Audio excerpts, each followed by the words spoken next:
Episode 97 of the podcast. This week we're talking about building on our handling skills by adding training, because handling skills and training skills are very different things.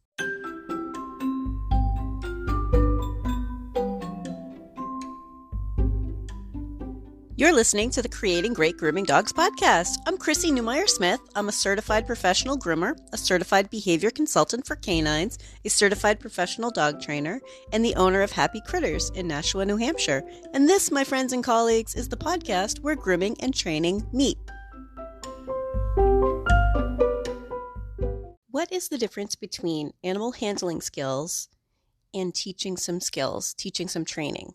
And I'm going to say animal handling skills are when we know how to move around the dog, how to move the dog, how to use our tools on a dog who's having a problem, how to get the job done, how to calm them down. All of those things are super important, right? We're moving around the dog. We've got sharp instruments. We're trying to get an area while the dog is struggling. Those are all about handling. And that's what most of us as groomers work with. Most of us as groomers are trying to figure out how to get the trim pretty, like what new handling skills can we add to it. The problem I have with that is that while handling skills are super important, they don't necessarily address the problem. That's a way to work around the problem. That's a way to help the dog maybe feel better in the moment, but you're not really teaching them anything, or you're not teaching them to be better. So you might be teaching them to hate it even more. So they're always learning. But I want you to be thinking about adding training to your handling, adding training to your mad skills at keeping a dog under control enough to be able to get the job done. When you add training to that, then you can start building the dog that you want. You can start teaching them that, hey, by the way, this is okay. This is safe, and this is how we behave. Handling skills aren't about, and this is how we behave. Handling skills are about, and this is how I'm going to get it done despite what you're doing. And the difference is pretty big, because when we talk about a dog who's going to live to be 15, when we talk about, well, I usually say 15. I think that's a good range for, the average dog. That's our expectation and our hope at this point, is that they're going to be living to about 15. If they get groomed once a month, every 2 months, that's a lot of grooming time, right? This isn't something that's never going to happen again. Okay. Handling skills alone are when, maybe you have to do something in an emergency, something that's not likely to happen again. Handling skills are for when there's something happening and you just need to calm them down, probably medical, So for instance, right now, one of my guys injured his tail. I think it was a bug bite. If he gets a bug bite, it turns into a big hot spot, big open place where he's been ripping fur, right? And right now it's on his tail, right? I'm doing animal handling with that. But we also have this background of, I have been training you. I have been training you all along to understand what I'm doing and that it's safe. So when I get to that tail, am I going to spend a long time teaching him that this is how we put medication on your tail? Yeah, not really. I can spend a little bit of time doing it, but not really. I'm using the skills he already knows, which is good because he already knows some skills. So the difference between animal handling and adding some training is that training is looking to the future. And we don't have to do a whole lot of training in a grooming session to make a difference. So when we add training, I want you to be thinking about the dog who's being really, really silly and wiggly.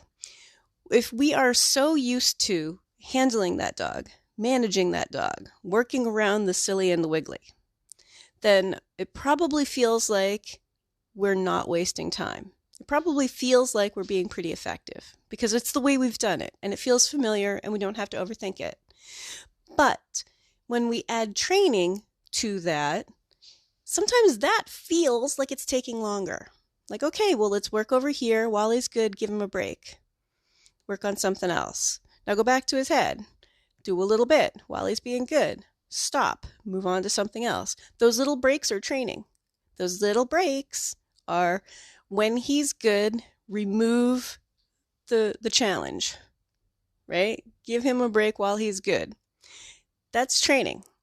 That's a training technique. It's actually referred to as negative reinforcement if and only if you do see that the behavior continues or increases, right? So that being good, you have to have a definition in your head before you just give him a break. If you give him a break every time he wiggles, you're also teaching him to wiggle. Be thinking about this while we're working, because if we add training, it feels like, oh, I can't just keep going circling back on this dog's head. I can't keep going circling back. That's going to take too long. But if I set a timer, and I've done this before, the time it takes to do a dog who's really fighting you versus the time it takes to do a dog and keep circling back and giving them breaks and adding some training, it's about the same amount of time. But, and here's the exciting part, but at the end of that grooming session, the dog you've been managing, that you've been working around, isn't any better. And the other one that you've been helping to calm down is better and improves during that session for future sessions. So the same amount of time spent, but better in the future. And again, 15-year commitment for a dog, right? So even if you're not going to be their groomer that entire time, someone's going to be grooming that dog for that dog's entire life. So be thinking about that as the influence we have during that grooming session. Yes, it's not the straight through, get it done. And it's important to have a system when you're grooming. I agree. I mean, I like to just get in there and just do the things in order, and get everything done straight through, no nonsense. But the dog's already given us nonsense. So we have to work around that. And training is the workaround. Training is an excellent workaround. We're still using our handling skills, but now we're just using them in a mindful way. We are applying some training principles to help this dog be better, so that in the future, maybe 2 or 3 groomings from now, you can go in and just do your regular stuff. Wait a minute. Did you just say 2 or 3 groomings from now? Yeah, 2 or 3 groomings from now. You could go in and just do your regular stuff. You could do whatever order you usually do. And that's not every dog. I mean, certainly behavior is so individual. Who knows which dog is going to behave in which way, and how fast they're going to learn. But what we're building is trust. We're starting to tell them what's happening and adding training instead of just working around the problem. So while working around the problem is important, my real goal is for you guys to break away from the idea of how do I get this dog done, and to turn it into how do I get this dog to let me get this done and be good for this for the future. Huge shift in the way you think about it. It's a huge shift. We're adding training to it now.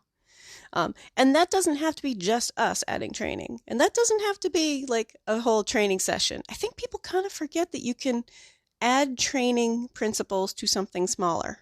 You don't have to full on go, oh, I guess we're doing a training session with this one, like stop all work. So here is an example, a pretty common one. If I have a dog who we know is nervous about something. First of all, you should assume, if it's a new dog to you, assume that there's something they have problems with. Just assume it, save some time, because they're going to have a problem with something. So just be watching for when they lose their calm, comfortable, and cooperative, right? Be aware so that you can say, oh, hey, that's the part that we need to work on. The moment I started this is when they lost their calm, comfortable, and cooperative, right? But when I work with a dog, let's say he has a problem with their head, doesn't like getting his head done, right? I start there. And I don't start there and just blow through it start to finish. I start there because then I can circle back through the entire grooming. I have the whole grooming session to keep circling back to that head. Why? Why do I need to do it in one lump? Why? It doesn't make any sense to me. And I see it all the time, like, oh, now we got to do the head, and we're just going to crank it this until it's done. Like, we don't need to do that. You literally have lots of other things you could be doing. So let's describe how that might look, how that might feel, how that might proceed. So, all right, that might be while the dog is in the tub, I get into the corner of his eyes, right? And that might just be with a finger. Let's see, how are you with the corner of your eye? Let's do it in the tub. Let's get some comb in. Let's get a comb. Let's get scissors. Maybe the bravura. I mean, I don't like using them in the tub, but if a dog is going to have a big problem and there's some reason why it's worth it for me to, risk my bravura.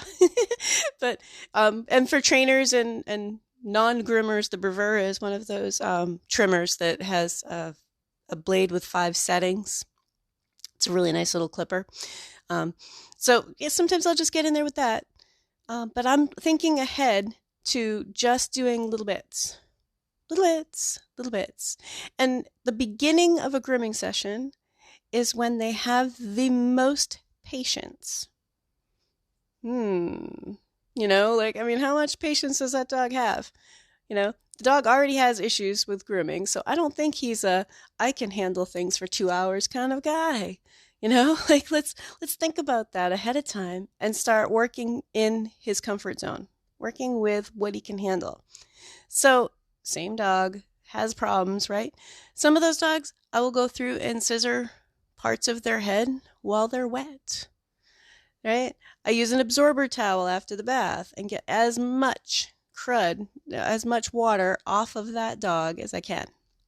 And guys, the absorber towels, so I've been using these since the late 90s. They aren't new. I'm glad they finally found their way into the grooming world, because I've been shouting it to the world and no one's been listening for a long time.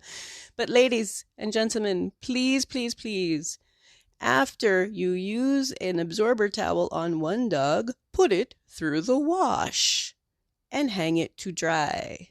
I keep hearing stories about oh yeah, we have all these absorbers and we're putting them in a bucket and we keep them wet like that in vinegar or something.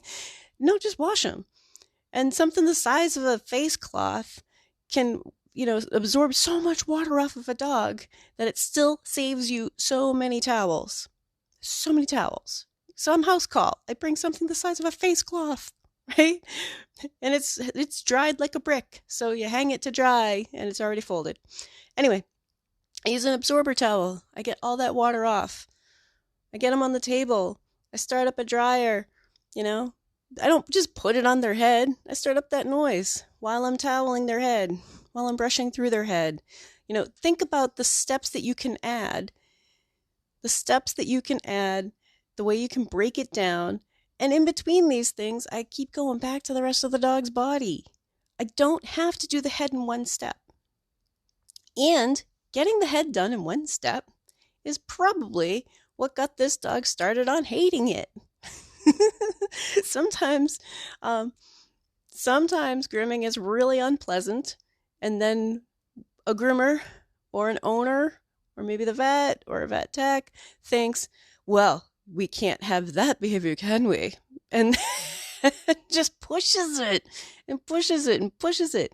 And that is not helpful. It accidentally creates the very behavior we don't want, right? The dog's not trying to give you a hard time. The dog is having a hard time. The dog isn't being dominant, right?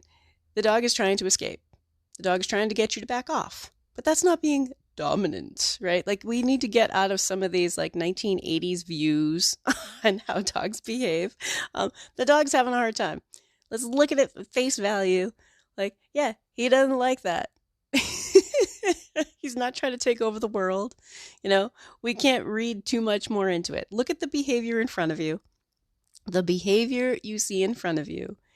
And if it really, really bothers him, let's build to get him to like it, to think that it's okay, to think that it's safe. Maybe he's never going to love it, but we can help him think that it's safe.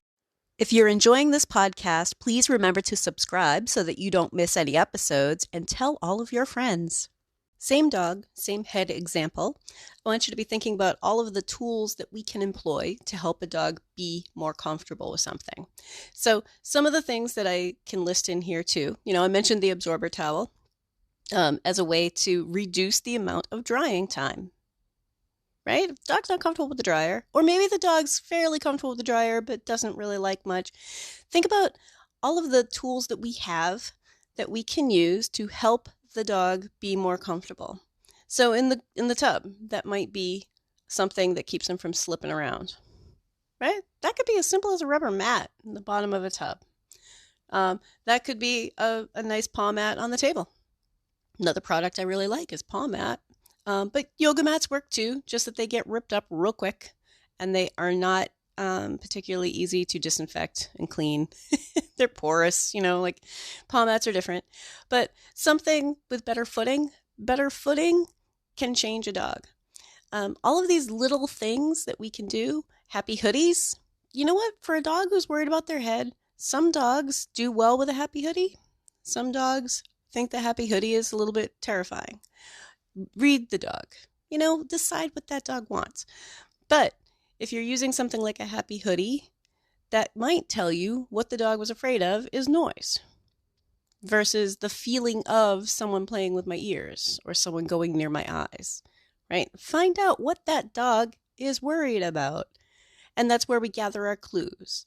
And again, this is where we take it beyond just handling, beyond getting through the process and put into training, right? We don't want to just get them through it. I don't want to tell you like, oh, and you hold them this way and that way, even if they flare, they can't get you. And you can just get the clipper in here like this. And by the way, this is some nice angulation, I want to get more into, hey, this is how we calm them down. This is how we help them through it. And then in the future, we get into, hey, and this is how you can hold your clippers in here, and this is how you can get some really nice angulation, because now this dog is normal. Now this dog can handle it. How nice is that? The dog can handle it. So the paw mat, something under their feet, you can use the happy hoodie. I love the dryer brushes. Oh, if you guys aren't familiar yet with the dryer brushes, I have the Petom, I think that's what you call it. Anyway, basically it's a hairdryer with a little brush on it. They're really pretty quiet. There are a couple of different versions. I've worked with 2 different versions. They each have their own thing, They have some heat. You can add heat. Ooh, which we know heat will dry a little bit faster. So if you're talking about a dog who's nervous and you just need a little bit of quieter, or you need them to be just a little bit faster, a lot of dogs will do well with the dryer brush. I mean, I still prefer to get in there with the high velocity dryer, even if it's with the nozzle off and really straighten hair that way. But these dryer brushes are pretty cool. And I'll post it on the Facebook group and the Facebook page later on today. I'll get those up as some of the products that I like to use. But the other thing is they're fairly quiet. And I think they're only like $40. Like, oh my God, I bought it wondering if it was going to be a useful tool. And hey, look at, what do you know? It is. So now you've got a couple of different ways you can be thinking about, am I going to get this dog's head dry? If it's a dog who literally cannot handle the dryer yet, it's okay. Because you know what? You can still work on that. You can work on having the dryer near them.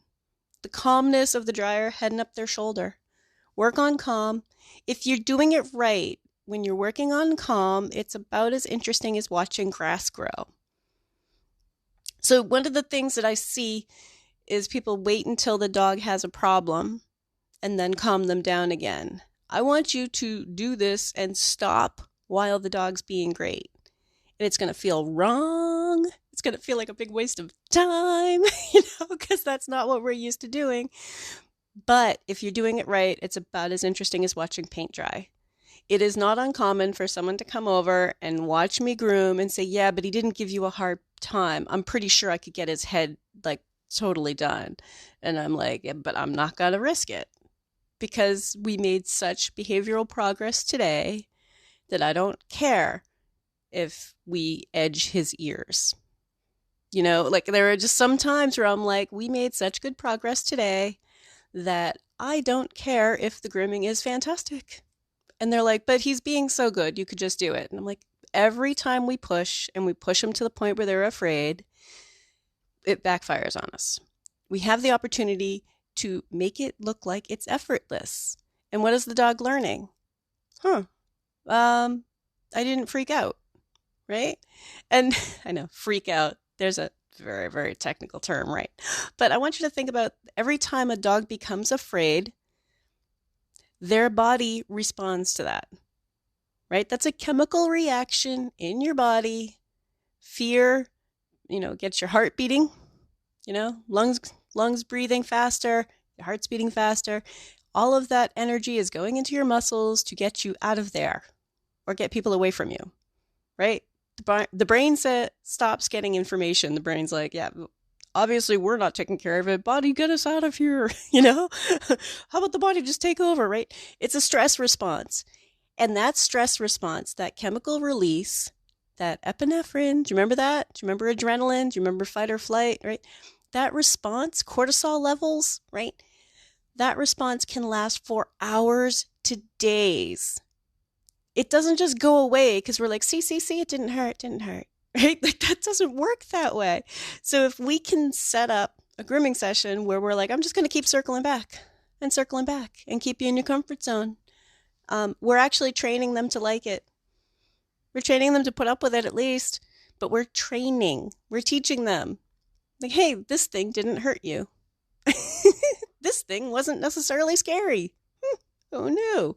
So working around and around and around and giving breaks, like I said, that's negative reinforcement. The best reward we can give a dog who's having trouble being groomed is to back off. It's the biggest reward we have. We know in grooming that many, many dogs wouldn't take a treat if we offered it, right? Which would be positive reinforcement, like adding a treat to tell them like, hey, continue that behavior. That behavior earned you something, right? If we wanted them to continue a behavior and we're like, hey, good job, and, like give them a break. Yeah, that's a powerful reward. It works. But what do we as groomers do? We're in animal handling mode. We're like, oh, he's finally still. We just keep going, right? We wait until that dog starts to wrestle with us. We wait. And we don't know we're doing it. We're just like, doo-doo-doo, I finally get to do my job. Every time the dog is still, we're like, doo-doo-doo-doo, I'm doing my job. Dog's finally still, right? We wait for that dog to start wrestling with us.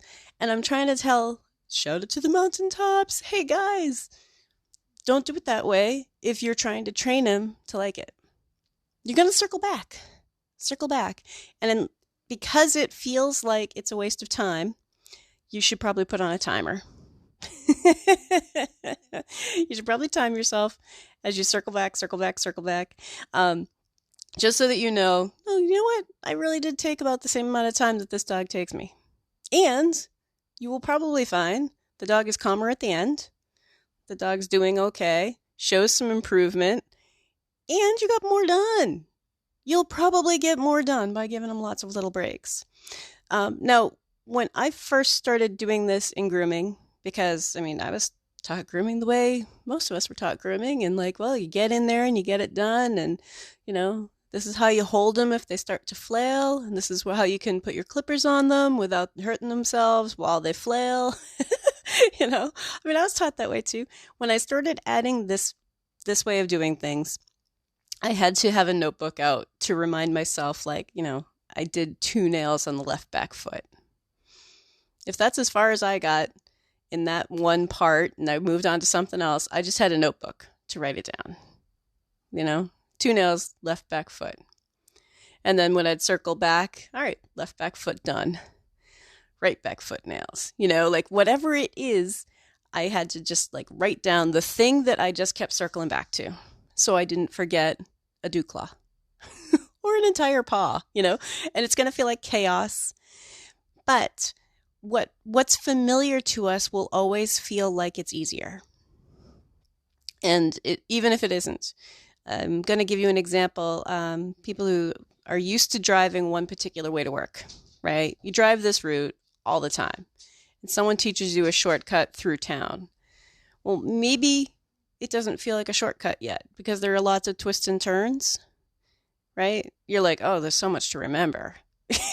But it does save you 10 minutes, If it saves you 10 minutes on your regular drive by going through some back roads, but there are so many turns that you're convinced that no, this can't possibly be a time saver. There's just so much to remember. There are just so many variables. There are just so many turns until you literally look and go, oh, that saved me 10 minutes. Because what is familiar is on autopilot. We don't have to think about it. So for me, at this point in my career, giving dogs little breaks is on autopilot. I don't even have to think about that. If I have a dog's front paw in my hand, and I open my hand, because I'm always like opening my palm to check and see if they're still hanging out by choice, right? Like, okay, are you in my palm because I've got a good grip? Or are you in my palm because you're resting in there? Like, I open my palm all the time. And you know what? Most of the dogs are just resting there. They aren't trying to pull away when I open my palm, give them a chance to move. But that's on autopilot for me now. And if they do move, I'm like, okay, do you need a little break? How can I work on this? That's autopilot. I don't even think about it anymore. So I want you to be thinking about adding training to your handling skills, and to start recognizing when someone is helping you with handling skills or when someone is helping you train a dog to be better, right? Because sometimes I'm hearing things like, well, and if you do it this way and they'll eventually calm down. I think sometimes we're hearing they'll eventually calm down as, in my experience, when I handle them this way, sometimes they just give up their life. I don't want them to give up their life. I don't want them to think there's no escape. Like, we can do better than that, right? We can do better than have them think like there's no escape anyway. I'm caught in a bear trap and there's no way out, right? That's handling, right? And I want you to start recognizing, because handling is important. Not going to downplay handling. Handling is really important because we still need to be able to work around these dogs. We still need to be able to read them. We still need to know how our attitude influences them, which is another part of behavior problems, is that you have to not take it personally. You have to be in this mindset of, hey, this dog's having a hard time. And let me help him out. And that's good handling as well as good training. So a lot of these things overlap. Like, hey, how can I help this dog out? Because, he's obviously having a hard time, but it's not personal. Even though it seems very, very personal, but it's not personal. So I know I gave you a bunch of things this week, but some of those products, like I said, I'll list those on the Facebook page and on the Facebook group, which, by the way, is a way to get you guys to join the page, join the group. And right now, here we are in September of 2020. This Friday, I'm speaking at Groom Expo, which of course is online, but I'm speaking at Groom Expo. I'm on the schedule for Friday at 3 o'clock, and I'm looking forward to it, and hopefully some of you guys are there to listen. Have a great week and stay curious. If you'd like more information, you can find me at Chrissy@happycritters.net, happycrittersdogtraining.com, or you can join the Facebook group, Creating Great Grooming Dogs podcast, or the Facebook page, Creating Great Grooming Dogs. I really look forward to hearing from you.